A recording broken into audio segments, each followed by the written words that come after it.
আমরা প্রশাসনের যে আচরণ, সেই আচরণ জুলাইয়ের পরবর্তীতে আমরা ভেবেছিলাম সেটির ইতিবাচক, সেটির পরিবর্তন হবে।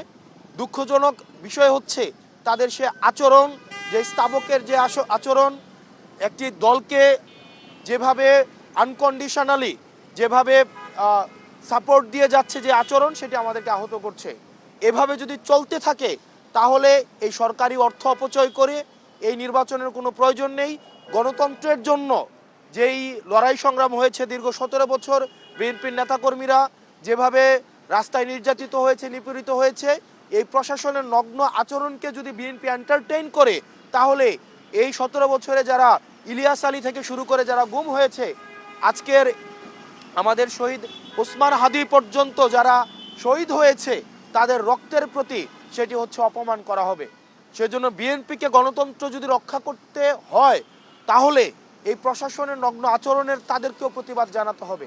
আর যদি প্রতিবাদ না জানায় তাহলে জনাব তারেক জিয়া সাহেবকে নির্বাচন কমিশনারের সাথে বসে ওনারা কয়টা আসন চায় সেটি দিয়ে এই জনগণের সাথে কোনো প্রহসন করার আসলে আমি প্রয়োজন বোধ করি না।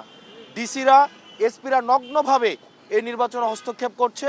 আমরা এই হলফনামা বাছাই থেকে শুরু করে আমাদের আজকে পর্যন্ত আমাদের এই তাদের যেই প্রশাসনের যেই বায়াস যে আচরণ, সেই আচরণ নির্বাচনকে কতটা নিরপেক্ষ করবে সেটিতে আমরা সন্দিহান। এবং এই যে আমাদের আজাদির যে যাত্রা, সেই আজাদির যাত্রাকে আরও দীর্ঘমেয়াদী করবে বলে আমরা মনে করি।